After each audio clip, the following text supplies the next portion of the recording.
I am speaking this afternoon, April 22nd, 1994, at the Harris House in Otego with Mrs. Helen Groves, who was helping us with our World War II local history project. I am Jack Vickers. Thank you, Mrs. Groves.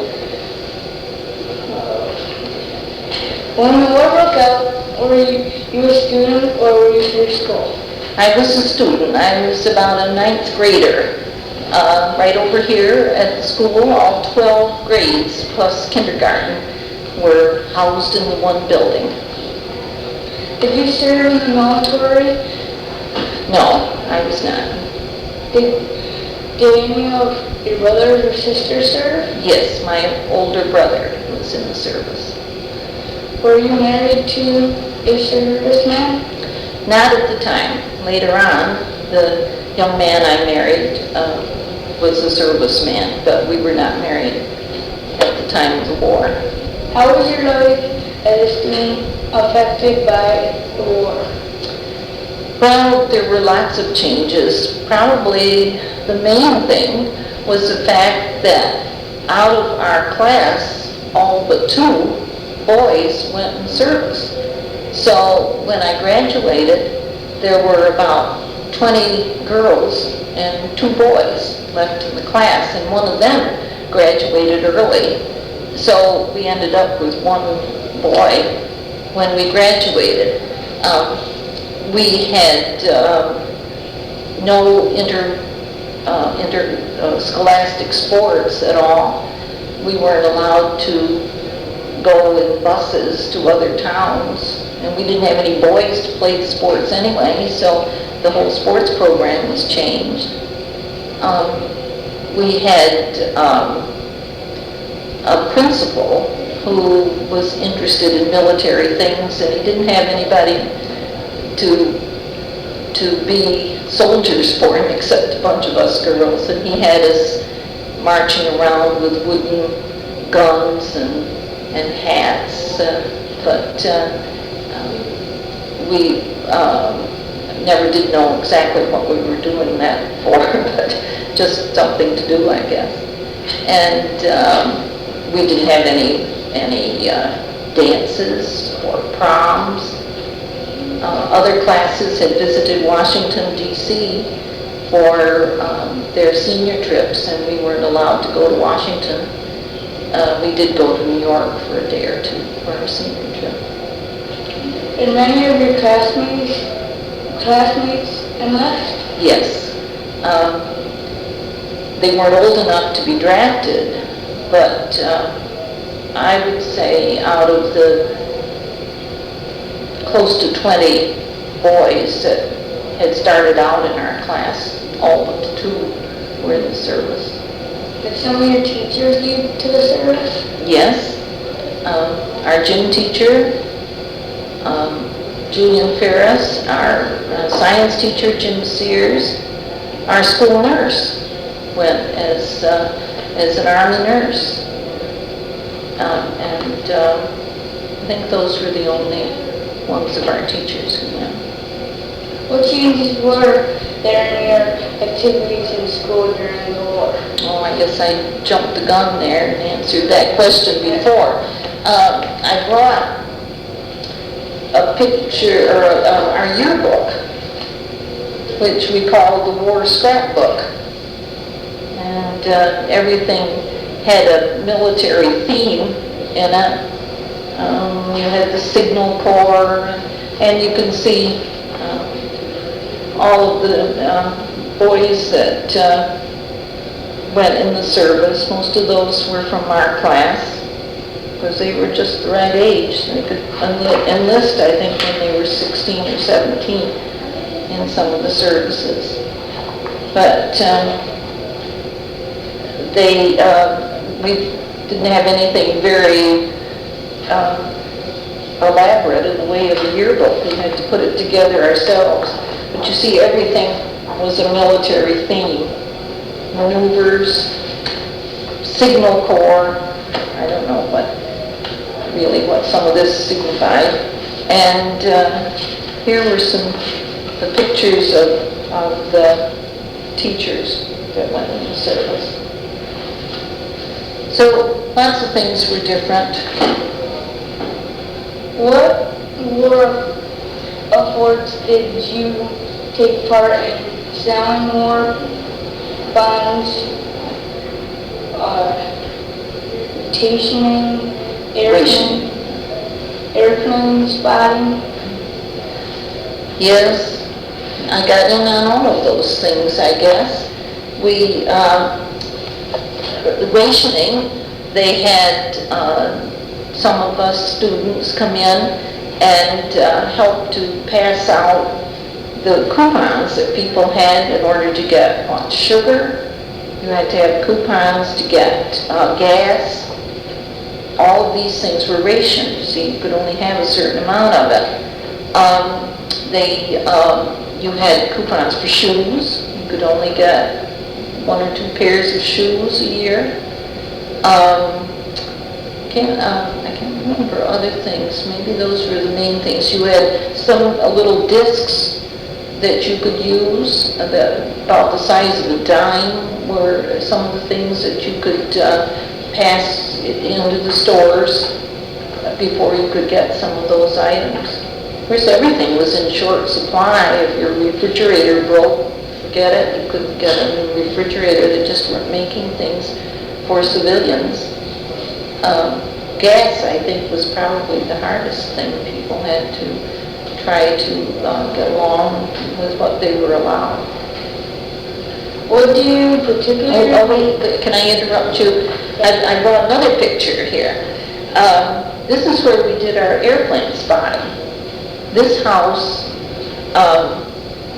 Mrs. Leonard answered questions, was interviewed for this project as well, and we compared notes afterwards, and we found out that she had the name of the house wrong and I had the location wrong, so we've straightened that up.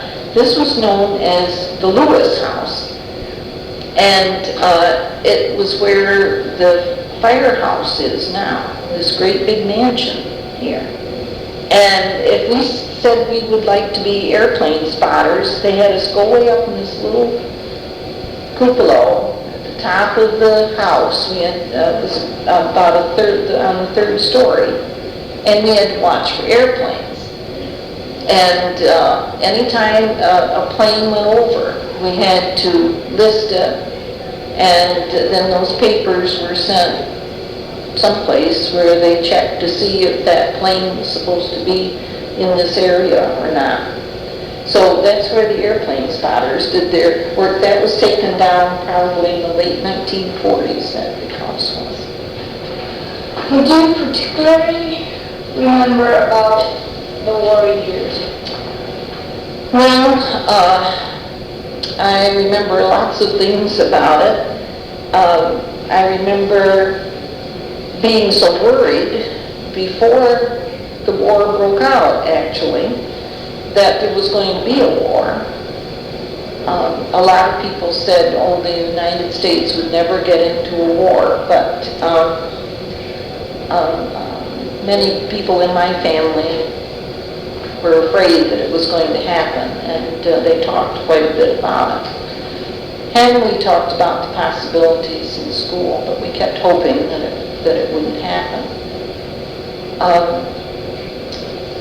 The war years were exciting. I'm glad I lived through them because I think we learned a lot, grew up a lot during those war times. But I remember worrying so much, especially after my brother went in the service and the boys that I knew. We knew that the war was going very badly in the Pacific area, and any of the men that we knew who were there, we realized they were in great danger, and so that was concern all the time. Did you have some special heroes? Yes. somehow the name Cullen Kelly goes through my mind, and I don't even remember very much about what he did, but very early in the war, he was a national hero. Yeah, I think he had been very brave during some of the battles in the Pacific area. I was very fond of baseball, and so when people like Joe DiMaggio and Philly Rizzuto and some of those men went in service, then I had to keep track of where they were and what they were doing. Movie stars like Jimmy Stewart and Clark Gable were in the service, and we followed their adventures. General Patton was a very newsworthy general. We found out lots of things about him afterwards that weren't too nice, but at the time we thought he was a great general, and I guess he was a military man. It was his personality that wasn't so wonderful, and I would say he was a hero. And before the United States got in the war, we admired the British so much because they were bombed and they had so many hardships, and I think we thought of them as heroes. Were you afraid of what might happen to your friends or relatives in the service? Oh yes. We were very concerned about them, and some of them were injured. A couple that I knew were killed, so we had reason to worry about them, and especially those that were in Guam and Bataan and Philippines, because casualties were just terrible there, and it was danger every single day of their lives. How did you get information about how the war was going on? Through the radio, no television in those days, and so we depended upon the radio. I thought lately how different it was during the war from the way it is now, because when it was the Persian Gulf War, the television cameras were right there. You could watch them landing, you could watch everything about it. During World War II, there was a lot of secrecy, and we were not told about what was going on during the war.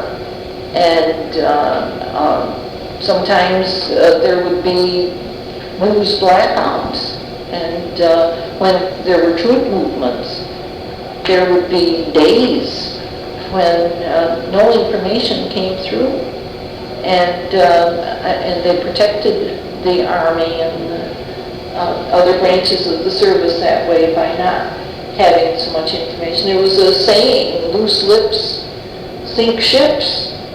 If you talk too much about it, they would say you could give away secrets.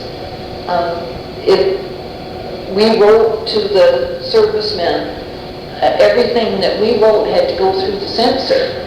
And if they thought we were telling them something that it would be better for them not to know because of morale or something like that, they'd cut it right out. There'd be big blank spaces. And if the servicemen wrote to us and told us about where the troops were going, or they would be shipped out at a certain time, they thought, or they would be moving here or there, well, that was blacked right out. They didn't let that happen. But we used to listen to the radio when it was midnight in England. We'd hear Big Ben striking midnight. It would be early in the evening here, and we would feel that we got the latest news of what was going on.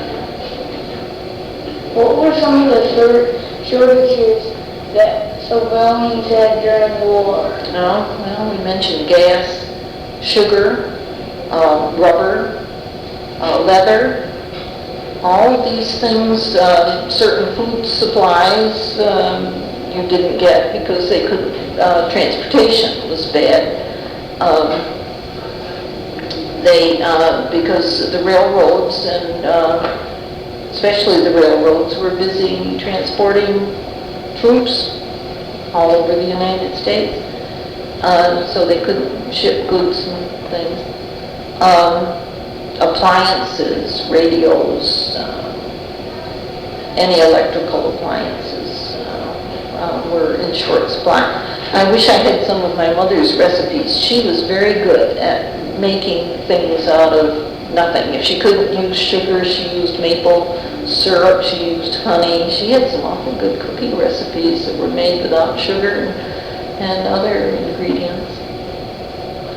What were some of the songbook sayings you remember from the war years? Songs. Some of them were pretty awful. Don't sit under the apple tree with anybody else but me was one. They're either too young or too old was the song that the girls sang around here because there weren't any other boys our age. There were some serious ones, Make Us Cry, Bluebirds Over the White Cliffs of Dover, I remember, and I'll Be Home for Christmas. White Christmas was popular then, and there were the patriotic songs, God Bless America, many Irving Berlin songs, stories.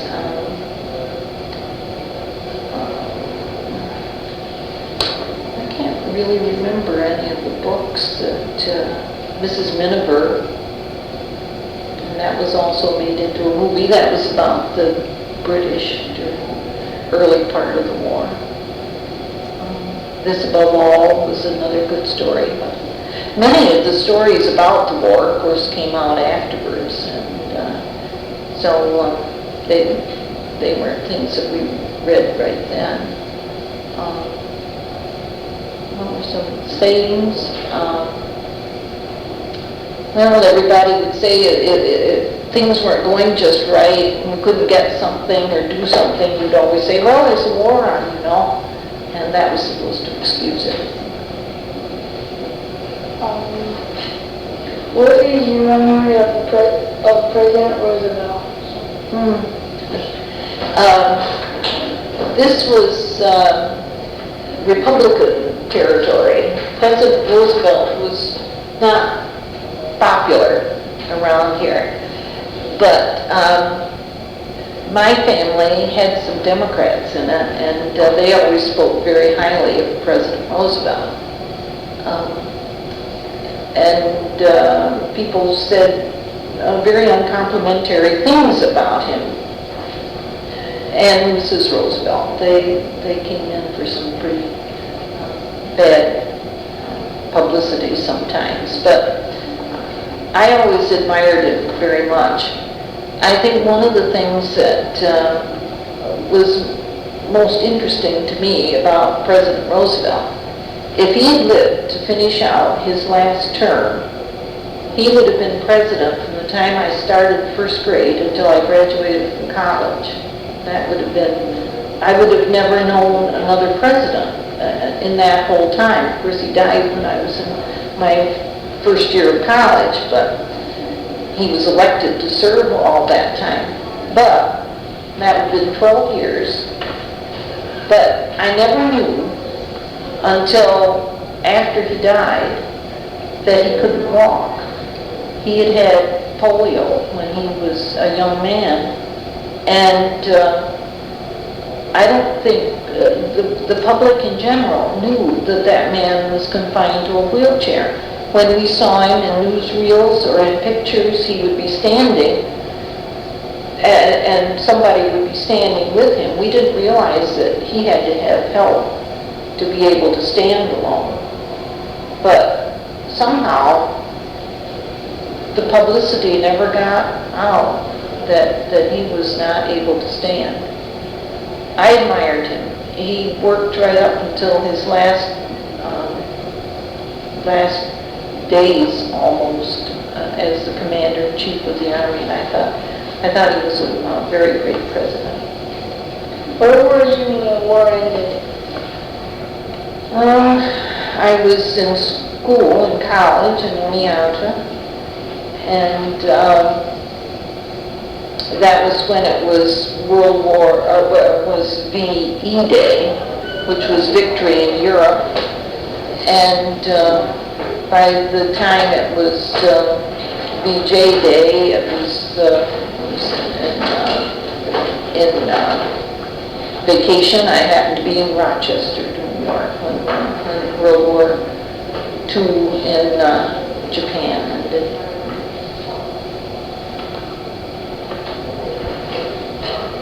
How did the war affect your family?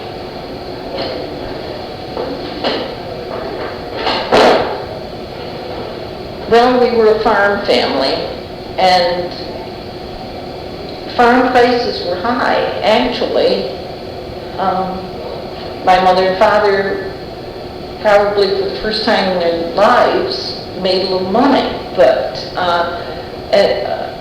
any of the farm families that did that were wishing that wasn't the case, because they all had relatives and friends that were in the service, and they certainly didn't want to make money at the expense of what they were having to go through. But that was the case.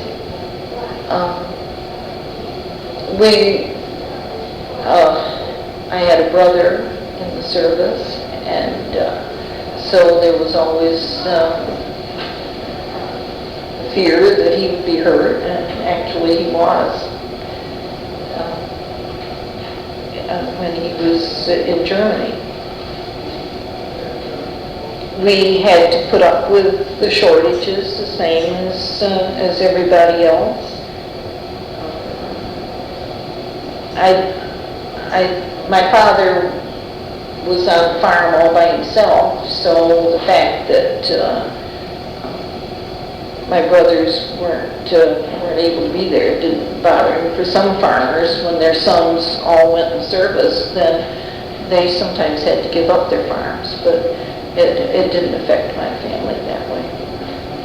Did you leave Otego after you graduated? After I graduated from high school, I went to college, not very far away, just in Oneonta, and spent the next 4 years there. Went to Binghamton and taught for a year, and then came back to Otego, and I've lived there ever since. I never got very far away from Otego. What kept you here? Job and family. I taught over at the junior high school for a number of years. Then I went to Suco and worked in the library for a few years, and I came back to what was the elementary school then, and taught there and in the Unadilla building until I retired a couple of years ago. Why do you think it is important to preserve the stories of those who lived during World War II? Well, I think history is very important anyway, and if I'm right in the thick of it and making the history, I think it's even more important. I wish I had my brother's stories, but he's dead, and we're not going to get those. It's strange. Dr. Blakely wrote a book about Otego in 1906, and he wrote that I'm not going to say anything about the Civil War or the Spanish-American War because everybody knows about that. So he never mentions that in his book. And so the stories of people who were still alive who had been in the Civil War or knew about that time weren't even mentioned, and we lost all of those. I looked up in Mrs. Meyer's history of Otego, and I found that there were 134 men from Otego who went in the service. And I think over 40 people have responded to our questions and these interviews, and I think that's wonderful. We're going to preserve those stories, and we certainly are going to be doing a good service to our town and to our students. Any other memories or thoughts you would like to share? Sure. I brought a picture of the flag being raised at Iwo Jima. This was sort of the turning point of the war in the Pacific. We've been pushed back, American troops had, over and over again, but they made a real stand at Iwo Jima, and a little island, and at great loss of life, the Americans maintained that.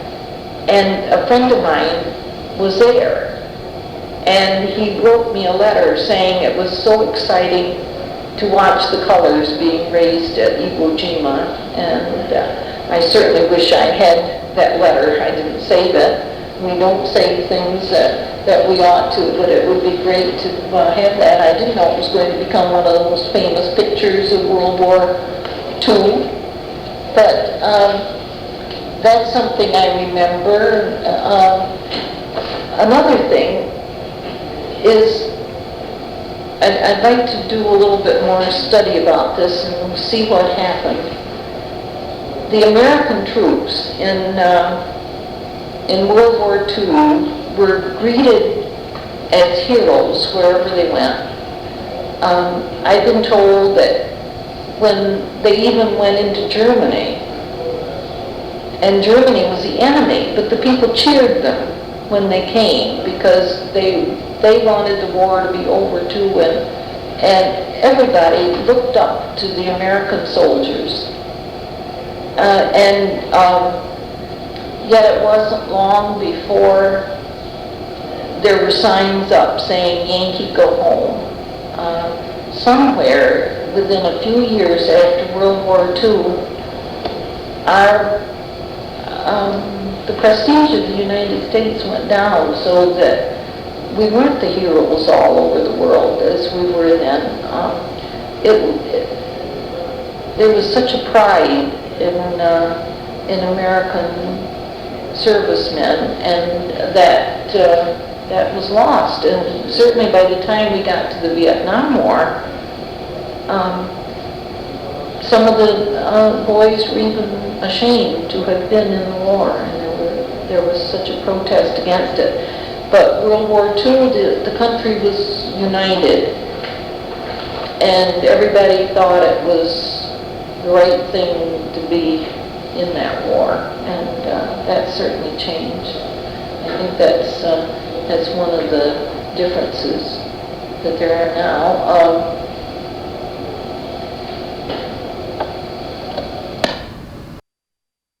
From South Dakota, who was the wife of the Uncle Fee that Irma's family went to visit.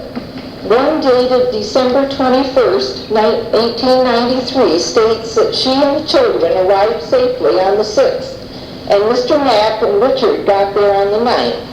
The men were traveling with the cattle, and they brought them through in fine condition. And Irma's aunt says, "The highest commendation I can offer to the friends we found waiting is that they equal those that we left behind in generosity and kindness, and they could not do more than that."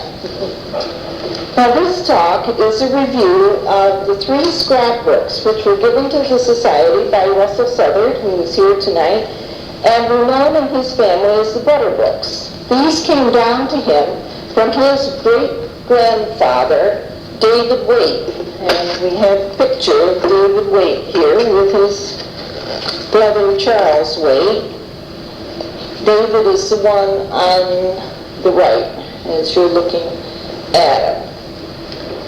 He was also my great uncle, who, according to an article about him, was an honored citizen who has been a prominent factor in a former industry of importance.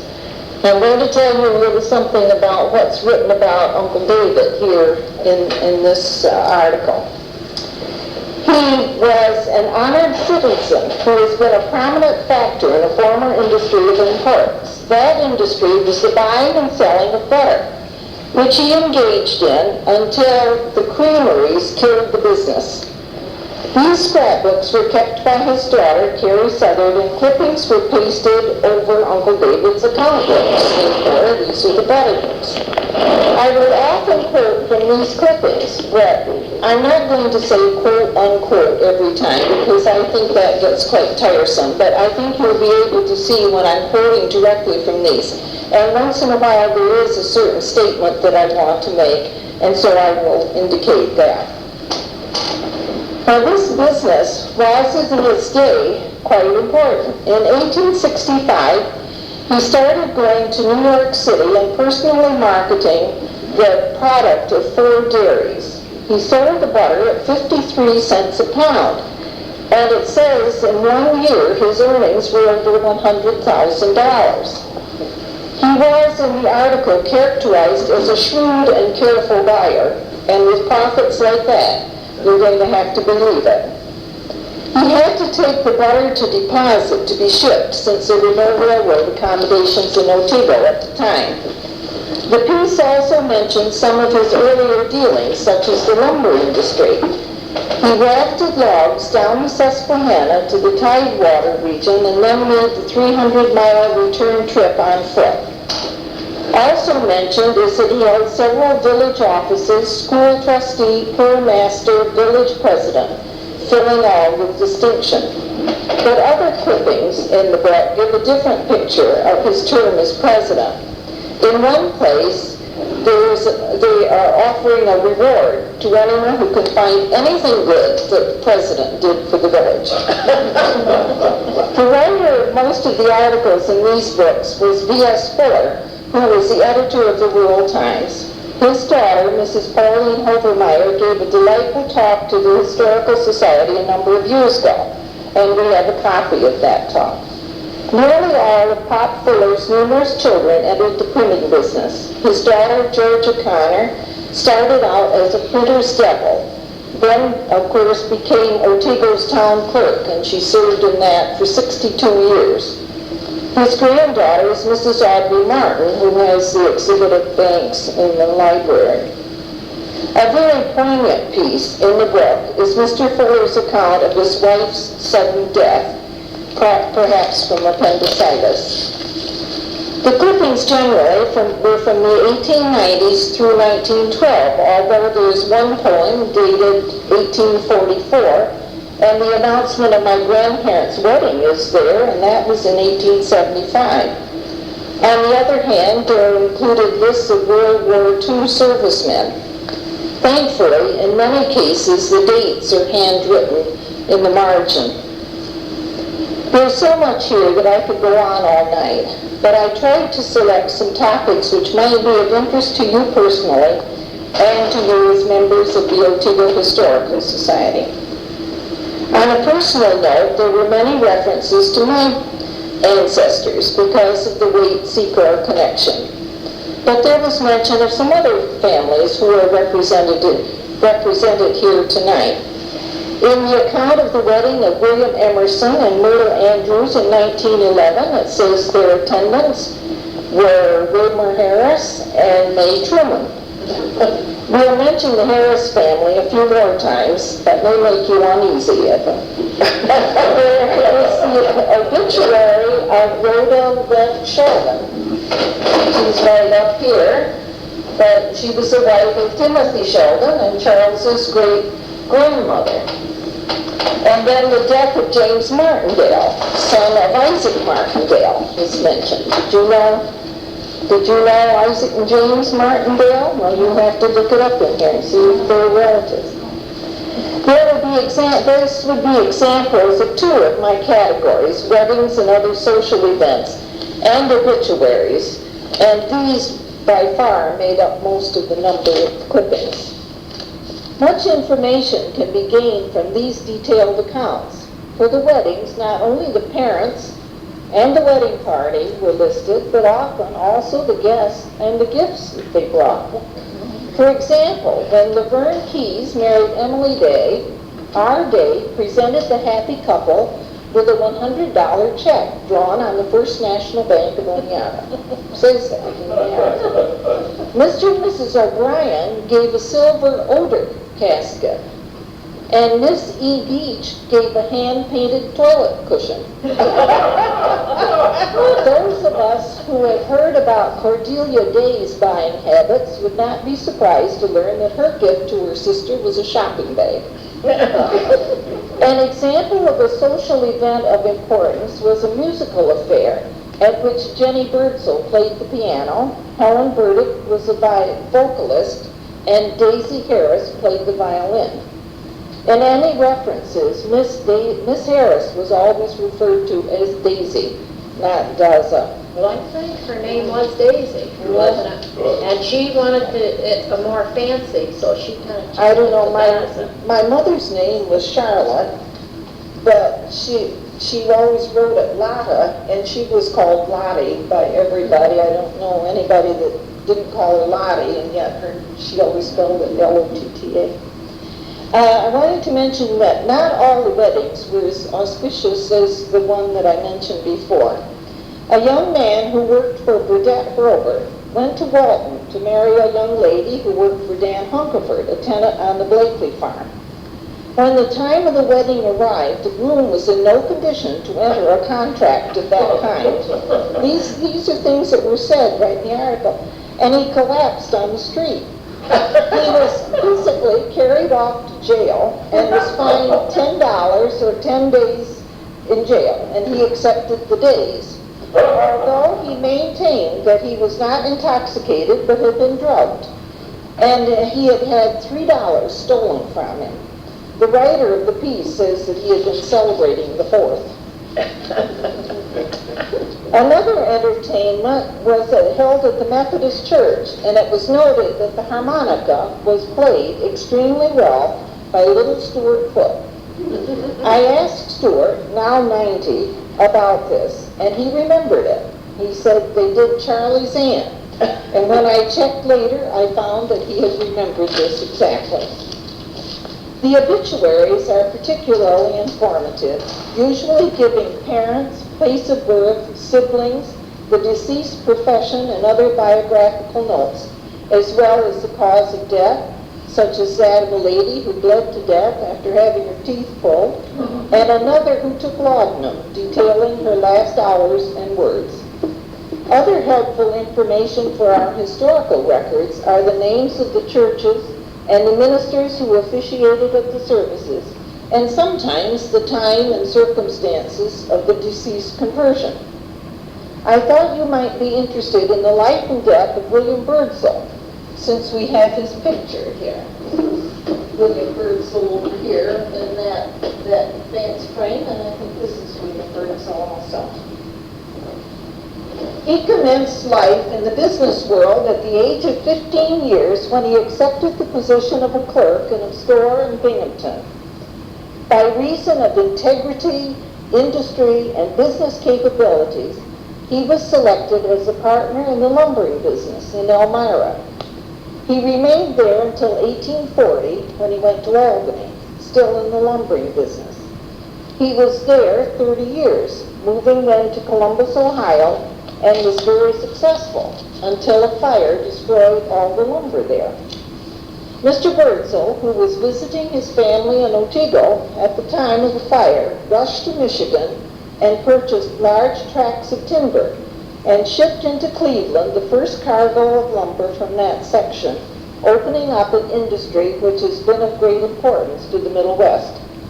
In 1893, Mr. Birdsell retired to his farm in Otego, where he died at the age of 82 years, 10 months, and 4 days. During his stay in Albany, he was in touch with the leading politicians of both parties and was acquainted with Governors Seymour, Tilden, Cleveland, and others. He was a faithful member of the Episcopal Church. While he lived most of his life in other areas, he was always interested in Otego, and many will remember the effort he put forth to have the D&H repair shop located here. He married Miriam Jennings, who is in the big oil portrait there, in 1875, and they had 2 children, Marion, who married Wood Vanderwerfen, and William. Marion died in 1880, and in 1888 he married her sister, Alice, and 1 child was born to them, Webster Jennings Birdsall. Many of us can remember Webster Birdsall. He always came to the Old Boys Club picnics. Otego businesses were closed during the time of Mr. Birdsall's funeral service. An obituary which claimed my attention was one headlined, "Death from Starvation and Religious Fanaticism." This death didn't occur in Otego, but the deceased's mother lived here and was my grandfather's sister. This 39-year-old man, Charles Lee, decided the Lord had told him not to eat or to take any medicine. Do you think he was an early victim of anorexia? Court cases are often described in quite detail. One involved another relative. This was Uncle David's son, C.P. Wade, who managed to get into trouble a number of times.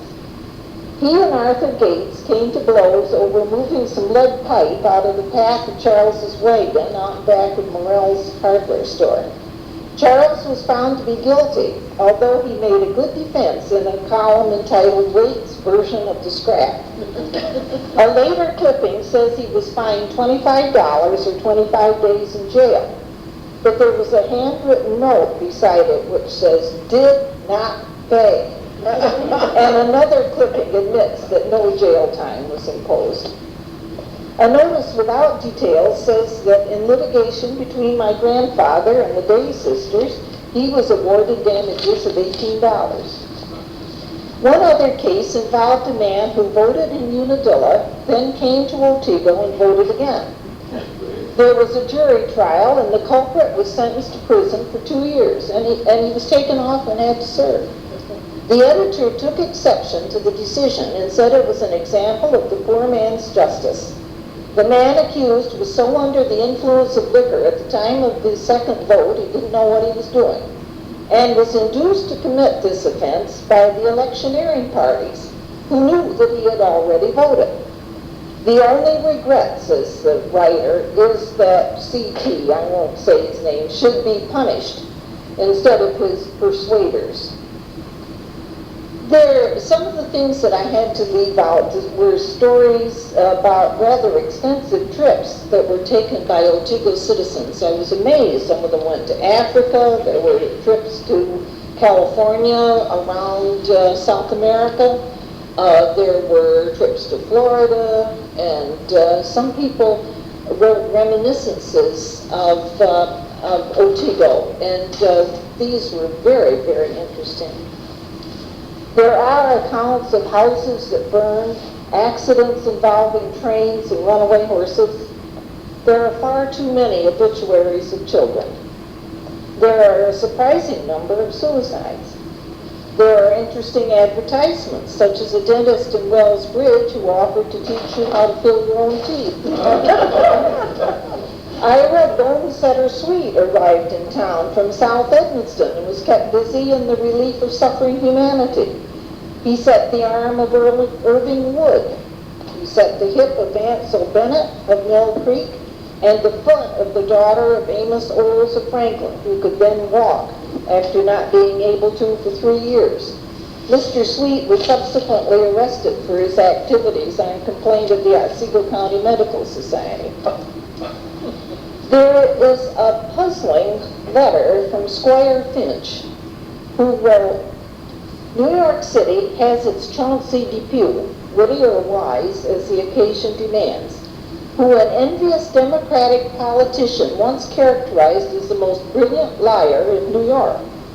So Otego has its Colonel W.J. Harris, where all of Chauncey's fine qualities, except the last, but with a great imagination in its place, equally as versatile, ready to pray with the pious and drink with the dry.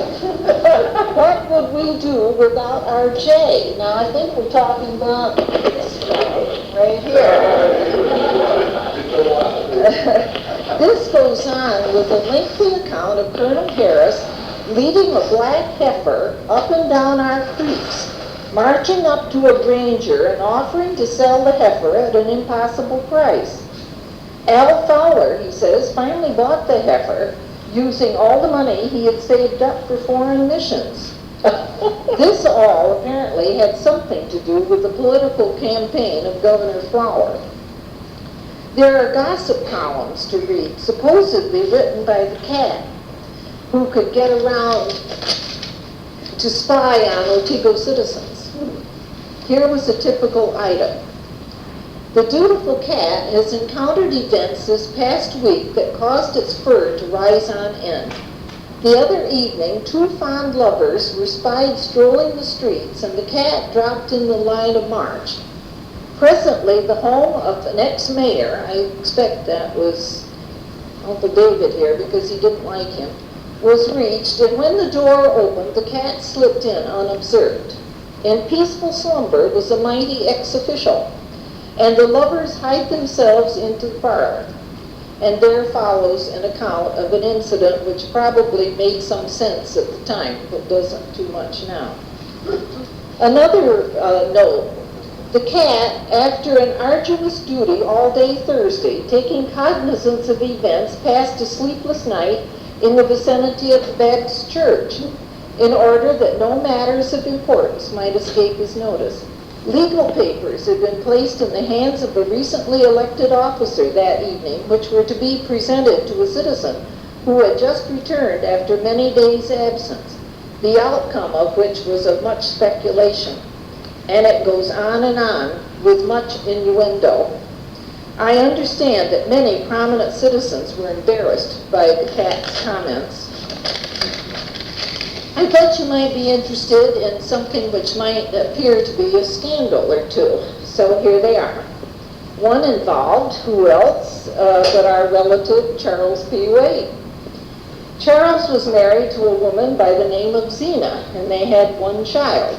In our family record, Charles's wife is Addie, but no matter.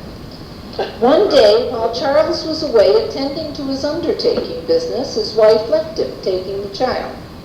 He was able to overtake her at the train station, said she could go, but she could not take the boy. She decided to stay for the moment, but on November 10th, 1883, when he was again out of town, she left a second time. And this time she returned to her parents' home in Havana, New York. Then on December 27th, she eloped with a man named Keene, leaving the child in Havana. Charles's father, David, went to Havana and took charge of the boy. His comment is reported in the article. My son does not yet know of the elopement, but he will not grieve over it. Obviously he did not, because after being granted a divorce, he married Miss Alice Mallory at her home on River Street.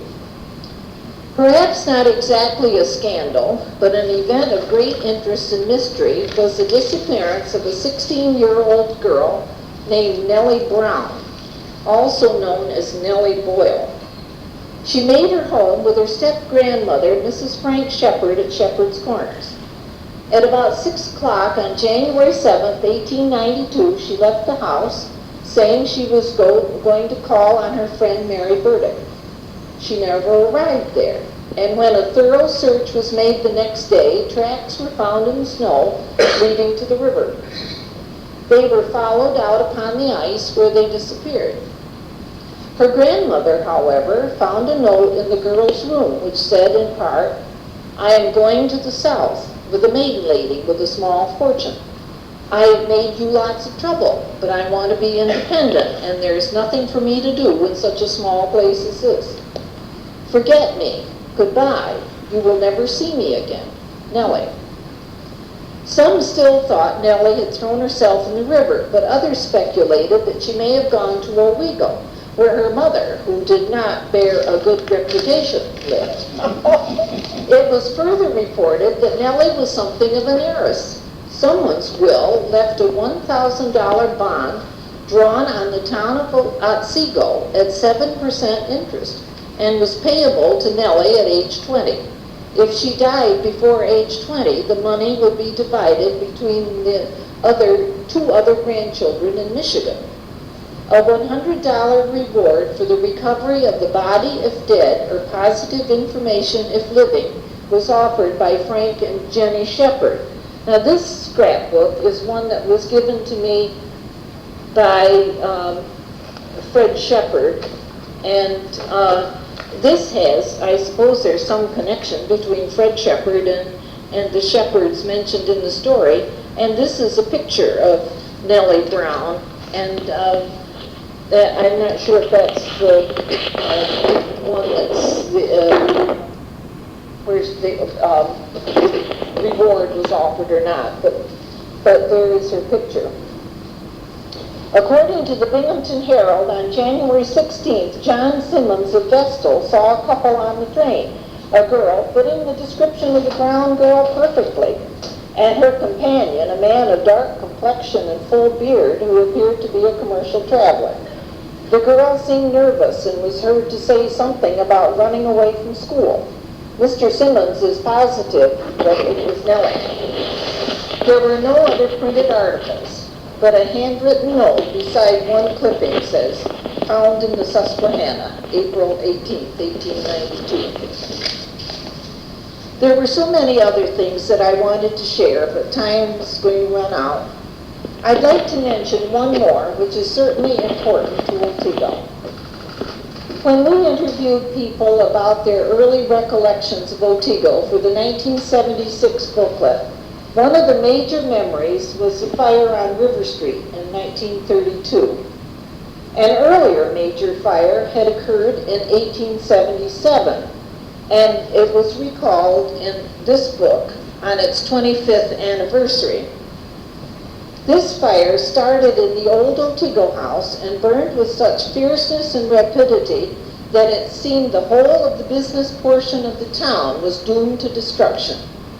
All the buildings on the south side of Main Street to the corner of River Street were destroyed, with the exception of A.D. Annabel's building, and they saved that by tearing down the building between the fire and that one to leave a space. The fire was discovered at 11 p.m., and when morning dawned, a scene of desolation greeted the eye in place of what had once been a thriving and prosperous street. Much credit was given the efforts of the volunteer bucket brigade, who worked so heroically. As a result of this fire, people began planning a fire department. The last statement in the article is so ironic in light of the fact that 30 years later, the man who wrote the article, Pop Fuller, saw his business go up in flames. These are his words in 1902. It is to be hoped that Otego may never again be visited by such a serious conflagration, and that if we should be threatened with so direful a calamity, that we may be equipped with proper means to cope with the same. And of course, they couldn't when it hit his building. I think these books are absolutely priceless from a historical standpoint and are a wonderful source of information. I've started on a sort of an index, but that would be a long-time project. We didn't have much luck with our last grant application, but there's another one being offered through the Historical Records Preservation Association, and I might try for that. If any records should be preserved, I think it is these. Do you have any questions about anything? I know I hurried through it, but I left out 10 times what there is in it. Do you have any questions? These, if you don't know Russ here, I imagine most of you do, but these were Russ's books, except that one. That one was from Fred Shepard. Yeah. We We thank you, Helen. It was certainly interesting. Who's yours?